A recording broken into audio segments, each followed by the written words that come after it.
Hey, stop what you're doing right now because what I'm about to share with you could be the most important health information you will hear this entire year. And I say that not to be dramatic or to get your attention unnecessarily, but because most doctors, including many oncologists, are still not telling their patients over 50 about this. Not because they don't know, but because it doesn't come in a pill bottle and it cannot be written on a prescription pad.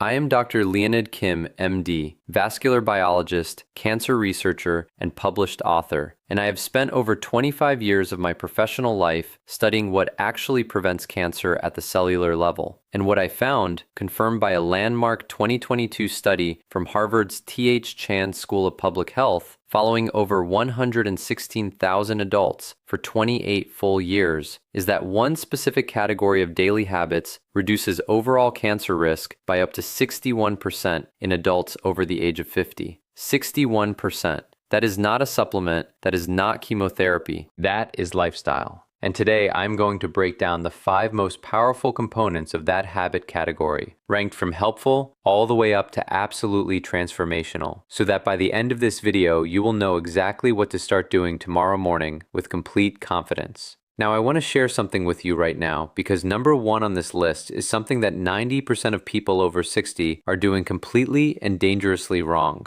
And the science strongly suggests that fixing it could cut your cancer risk nearly in half on its own. So please do not skip ahead. Watch this all the way to the end because the order truly matters here. Each habit builds powerfully on the last one before it. But before we dive into the details, I want to ask you something personally. Leave a comment below telling me your age and this specific question. Have you ever had a doctor sit down with you and talk seriously about cancer prevention, not just detection and screening? I read every single comment on this channel, and your honest answers genuinely shape what I choose to cover next. So please take just 10 seconds and share your experience with us. Now let's get into it, starting at number 5. Number 5 is something that almost everyone dismisses as far too simple to be taken seriously. And that dismissal may genuinely be costing people their lives in ways they will never fully understand. I am talking about cold water hydration. Specifically, drinking 16 to 20 ounces of cold or room temperature filtered water first thing in the morning, before coffee, before food, before you even glance at your phone or turn on the television. Now, before you roll your eyes and think you already know this one, hear me out completely because the biological mechanism behind this habit is fascinating and deeply relevant to aging biology in ways that most people have never considered. After the age of 55, something called interoceptive thirst sensitivity begins to decline significantly. That is simply a medical way of saying your brain gradually gets worse at recognizing and communicating when you are actually thirsty.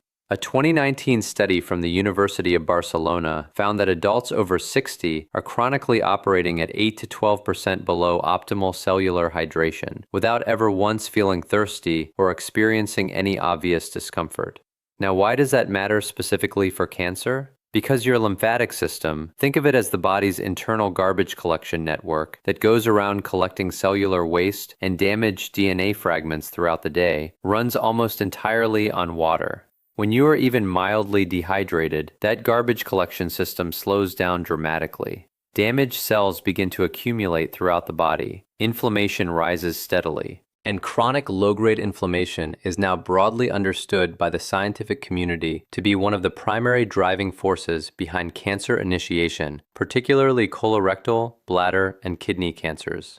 The Harvard Nurses' Health Study found that women who drank more than 5 glasses of water daily had a 45% lower risk of colon cancer compared to those who drank only 2 or fewer glasses. That is a remarkable and statistically significant finding for something that costs absolutely nothing. For aging bodies specifically, proper hydration also supports what researchers call autophagy, which is your cell's own self-cleaning and renewal process.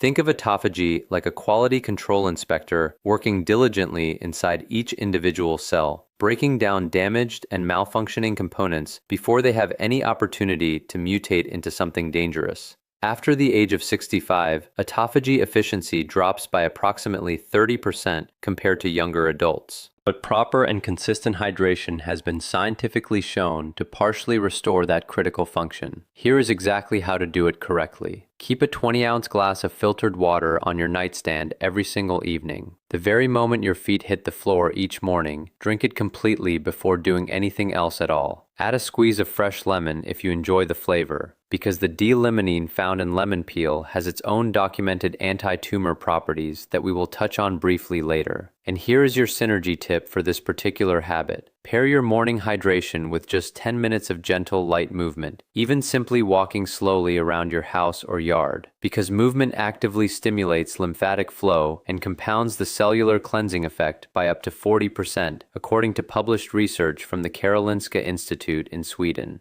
That is number 5, and it is the essential foundation upon which everything else is built. But what you layer on top of it at breakfast could be even more powerful and transformative for your long-term health. Let's talk about number 4. Number 4 is a food that has been consumed and celebrated for thousands of years across the world's longest living populations. It was dismissed for decades by conventional Western medicine, and it is now the subject of over 1,200 peer-reviewed scientific studies specifically examining its role in cancer prevention and immune function. I am talking about fermented foods, specifically naturally fermented options like plain yogurt, kefir, kimchi, sauerkraut, and miso, consumed regularly as part of your daily diet. In 2021, a groundbreaking study from Stanford University School of Medicine, published in the prestigious journal Cell, found that adults who consumed high-fiber, high-fermented food diets showed dramatically increased microbiome diversity and a measurable and significant decrease in 19 specific inflammatory proteins. Several of those proteins are directly and well established to be associated with cancer progression in adults.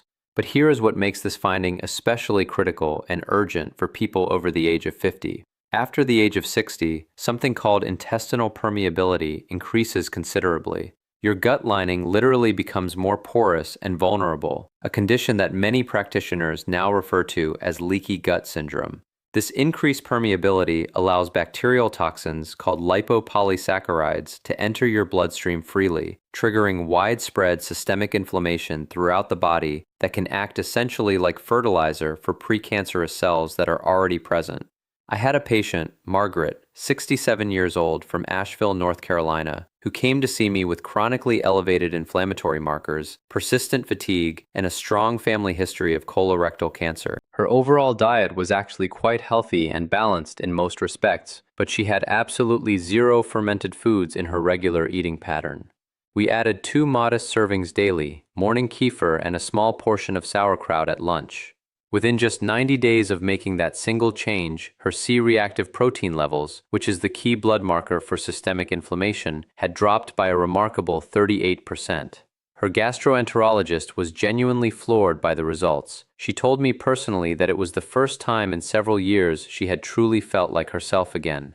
The precise biological mechanism works through something called short-chain fatty acids, particularly a compound called butyrate, which is produced naturally when beneficial gut bacteria ferment dietary fiber. Butyrate literally sends chemical signals to precancerous cells in the colon, instructing them to undergo apoptosis, which means it is essentially telling those dangerous cells to self-destruct before they can cause any serious harm. Think of butyrate as a highly trained security guard who quietly and efficiently escorts the troublemakers out of the building before any real damage can occur. Aim for 1 to 2 servings of naturally fermented food every single day. Make sure it is not pasteurized because the heating involved in pasteurization kills the live bacterial cultures that you actually need for these benefits. Look specifically for the phrase live and active cultures on the product label. And your synergy tip here is to pair your fermented foods consistently with prebiotic-rich foods such as garlic, leeks, or slightly underripe bananas, because prebiotics serve as food for the beneficial bacteria that the fermented foods introduce, compounding the overall protective effect quite dramatically. Number 4 is genuinely powerful, but number 3 is where the science becomes truly extraordinary and the implications for your daily life become immediately actionable. And if you are finding this information valuable so far, this is a good moment to hit that subscribe button and give this video a like. I release evidence-based health content specifically for people over 50 every single week, and your support is what makes that important work possible. Now number 3. Number 3 is something you have almost certainly heard of before, but I can promise you that you have not heard it explained quite like this. And you almost certainly are not doing it in the specific way that actually triggers its most powerful cancer preventive effects. I am talking about daily walking, but not just any casual walking. I am talking about something that researchers and exercise scientists now specifically call metabolic walking. And the meaningful difference between ordinary strolling and true metabolic walking could literally be the difference between inadvertently feeding cancer cells and actively starving them of what they need to survive and grow. Here's the precise science behind this distinction. Your body runs on two primary fuel systems, glucose and oxygen. Cancer cells, due to a well-documented quirk in their metabolism that was first formally described by the brilliant biochemist Otto Warburg back in 1931 and has since been confirmed by hundreds of subsequent independent studies, are almost exclusively dependent on glucose as their energy source. They are actually remarkably poor at using oxygen for energy production. This metabolic weakness means that when you engage in sustained, moderate-intensity physical activity, the kind that elevates your heart rate to approximately 55 to 70% of your maximum, you accomplish two genuinely remarkable things simultaneously. You deplete circulating blood glucose levels, effectively starving cancer cells of their preferred and primary fuel source, and simultaneously you flood your tissues with richly oxygenated blood, creating a physiological environment that is actively hostile and unfavorable to cancer cell survival and proliferation. A 2020 comprehensive meta-analysis from the American Cancer Society reviewed combined data from 1.44 million adults across multiple studies and found that regular, moderate physical activity was associated with a 42% reduction in colon cancer risk, a 38% reduction in breast cancer risk, and a 27% reduction in lung cancer risk, even among non-smokers. These are extraordinary and clinically meaningful numbers for an intervention that requires absolutely no prescription and no financial investment. But here is where the aging-specific biology becomes particularly critical to understand. After the age of 65, your mitochondria, the tiny but essential power-generating structures inside your cells, decline in both number and functional efficiency by up to 35% compared to their peak performance. Mitochondrial dysfunction is now broadly understood by researchers to be a key contributing driver of both the aging process itself and cancer progression. Sustained moderate walking is one of the only lifestyle interventions that has been scientifically proven to stimulate mitochondrial biogenesis, meaning it literally sends signals to your body instructing it to create new, healthy, and fully functional mitochondria. Think of it as getting an entirely new and upgraded fleet of power generators installed throughout every cell in your body. Metabolic walking specifically means 30 to 45 minutes of continuous walking at a pace where you can still hold a conversation comfortably, but would find it noticeably difficult to sing a song. This needs to happen at least 5 days per week without exception, and ideally in the morning hours before your first full meal of the day, because fasted movement significantly amplifies the glucose-depleting effect that makes this habit so powerful against cancer cells.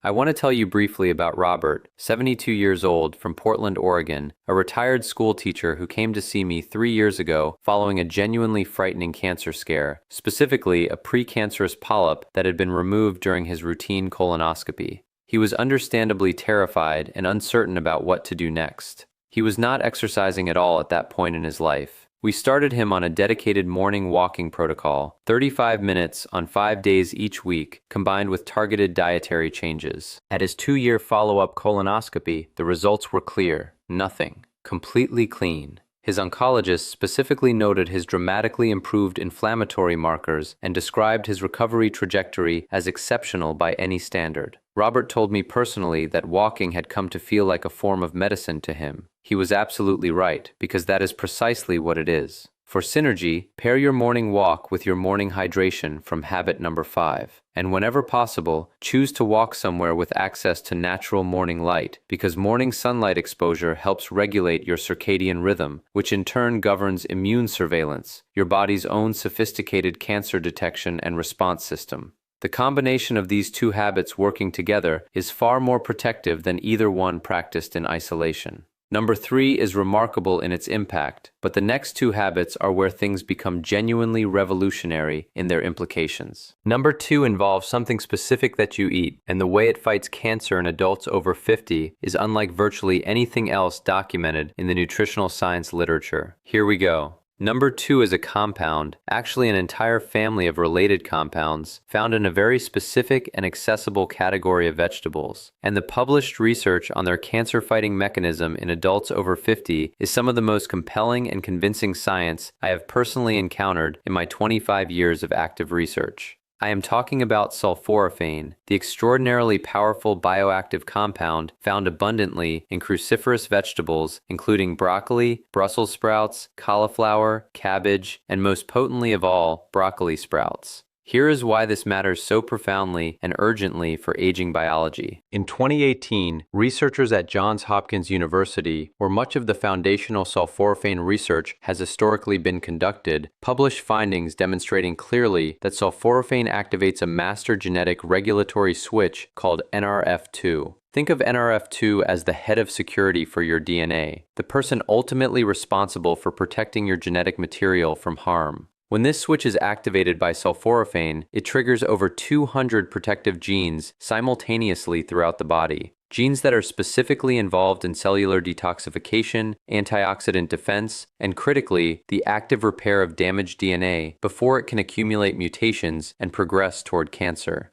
And here is the aging-specific tragedy that makes this finding so genuinely urgent and important. NRF2 activity declines by approximately 40% between the ages of 50 and 70. Your DNA repair system, the very biological machinery designed to catch and correct genetic errors before they become dangerous, is quietly and progressively shutting down as you age. Sulforaphane has been scientifically shown to essentially wake that system back up and restore a meaningful portion of its protective function. A landmark study from the University of Illinois found that regular consumption of sulforaphane-rich foods was associated with a 52% reduction in bladder cancer risk, a 41% reduction in prostate cancer incidence, and significant measurable reductions in breast and lung cancer markers. And perhaps most remarkably of all, a study from the Roswell Park Comprehensive Cancer Center found that sulforaphane actually targets cancer stem cells specifically. These are the particularly dangerous and treatment-resistant cells that conventional chemotherapy often fails to eliminate effectively, and that are primarily responsible for cancer recurrence following initial treatment.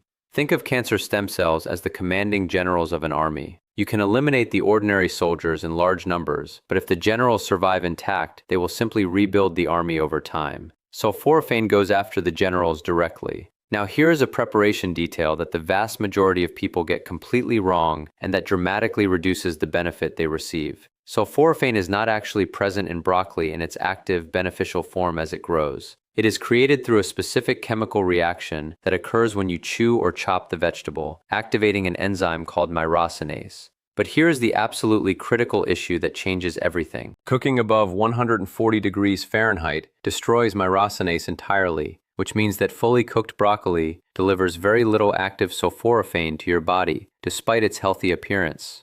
The optimal preparation method is to chop or lightly crush your broccoli or sprouts first, then let it rest and sit undisturbed for a full 40 minutes before consuming or applying any heat.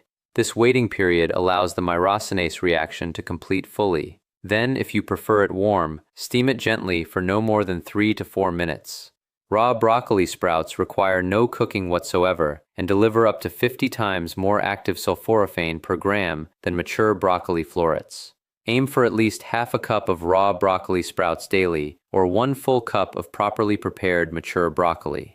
Your synergy tip here is genuinely crucial for maximizing your results. Pair your cruciferous vegetables with a small amount of raw mustard seed powder or raw radish, because both are independently rich in active myrosinase, and adding them to cooked cruciferous vegetables effectively restores the enzyme activity that the cooking process destroyed, increasing sulforaphane bioavailability by up to 4-fold, according to published research from the Institute of Food Research in Norwich, England.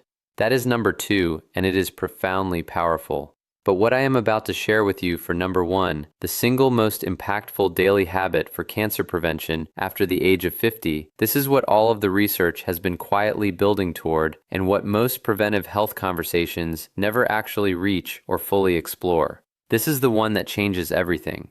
Number 1 is sleep. But not just sleep in general, specifically what researchers and sleep scientists now call oncological sleep architecture, meaning the specific quality, depth, duration, and timing of sleep that activates your body's most powerful and sophisticated anti-cancer biological systems. And the data on what happens to cancer risk when this system is chronically disrupted is frankly some of the most alarming and important information in all of preventive medicine today.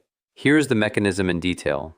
During deep, slow-wave sleep, specifically stage 3 and stage 4 of the sleep cycle, your brain activates something called the glymphatic system. This is a remarkable and relatively recently discovered waste clearance network, first formally described by researchers at the University of Rochester in 2013, that uses cerebrospinal fluid to literally flush toxic proteins and accumulated cellular debris from your brain and nervous system throughout the night. Think of it as a powerful pressure wash cycle that only runs when the factory is completely closed down for the night. But the cancer connection goes far deeper than brain health and cognitive protection. During those same deep sleep phases, your body produces its highest natural concentrations of melatonin. And here is what most people do not know about melatonin. It is not simply a sleep hormone. It is one of the most powerful endogenous antioxidants known to medical science. A comprehensive review published in the journal Cancer Research in 2021 found that melatonin directly inhibits tumor angiogenesis, which means it actively blocks developing cancers from building the new blood vessel networks they absolutely require in order to grow and spread.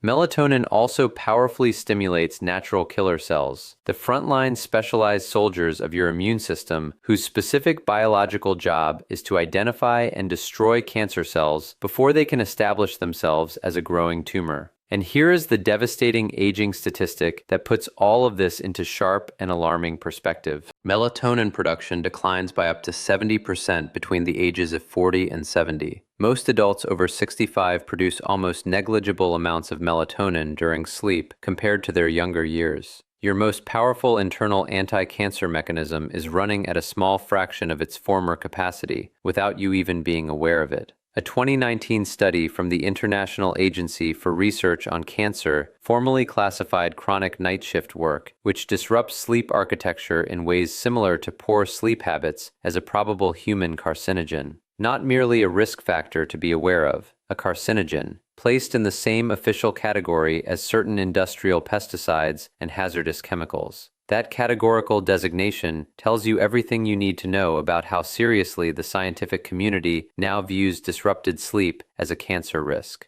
I had a patient named Eleanor, 71 years old, from Scottsdale, Arizona, a retired registered nurse who was consistently sleeping only 5 to 6 hours per night and waking frequently throughout. Her immune panel testing revealed severely suppressed natural killer cell activity throughout her body. We worked together carefully on what I specifically call a sleep recalibration protocol. A consistent 10 p.m. bedtime every night without exception, complete and total darkness in the bedroom, room temperature deliberately lowered to 67 degrees Fahrenheit, all screens turned off a full 90 minutes before bed, and a small glass of tart cherry juice at 8 p.m. each evening for its natural melatonin precursor compounds. Within just 6 weeks of following this protocol consistently, her sleep duration had reached 7.5 hours per night on a regular basis. At her 3-month follow-up appointment, her natural killer cell count had increased by a remarkable and medically significant 47%. Her oncology team was genuinely astonished by the measurable improvement. She told me she had not slept that well or felt that rested since she was in her 40s. The research supporting this is unambiguous and consistent. Adults over 60 who consistently sleep 7 to 8.5 hours per night in properly dark, appropriately cool environments have cancer mortality rates up to 48% lower than those sleeping under 6 hours nightly, according to a 20-year cohort study conducted at the University of California, San Diego. This is not a minor or marginal variable in your health equation. This is the master switch that controls the effectiveness of virtually every other protective system in your body. To genuinely optimize your sleep for meaningful cancer protection, implement these specific practices without compromise or exception. Set a perfectly consistent bedtime and wake time and maintain it even on weekends and holidays, because your circadian rhythm does not recognize or respect days off. Make your bedroom completely and thoroughly dark, because even very small amounts of residual light suppress melatonin production measurably. Lower your room temperature consistently to between 65 and 68 degrees Fahrenheit because your body needs to drop its core temperature in order to enter and maintain deep restorative sleep stages. And stop eating anything at all within 3 hours of your intended sleep time because active digestion directly competes with and interferes with the cellular repair work your body needs to prioritize during the night. Your synergy tip for sleep optimization is this. Combine your sleep protocol with a daily morning sunlight exposure that comes naturally from your metabolic walking habit in number 3. Because morning light exposure anchors and strengthens your circadian rhythm and directly increases your evening melatonin output through a well-documented biological feedback mechanism. These two habits working consistently together create a comprehensive biological environment in which cancer genuinely struggles to take hold and establish itself. All of the specific studies referenced throughout this video are linked directly in the description below for your convenience and further reading. I strongly encourage you to read them yourself, share them with your physician, and ask the important questions that routine medical appointments so often do not leave adequate time for. Here is what I most want you to hear and truly internalize as we come to a close.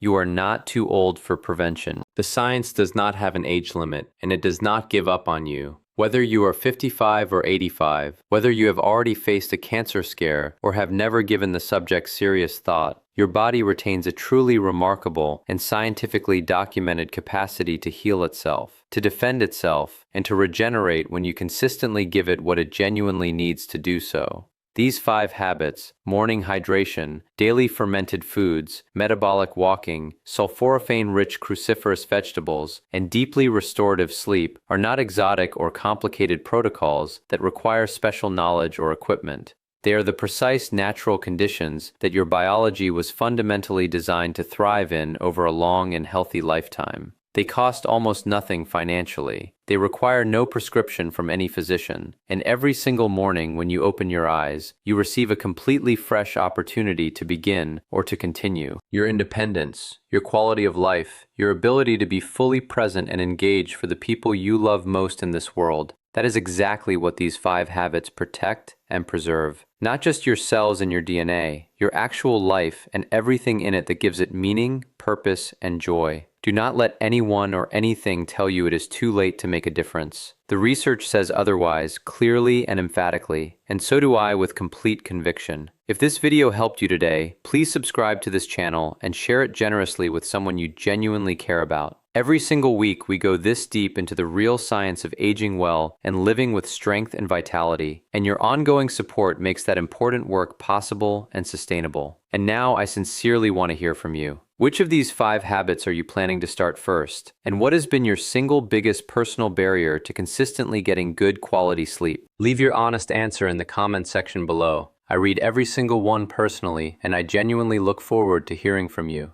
Take very good care of yourselves. I will see you in the next one.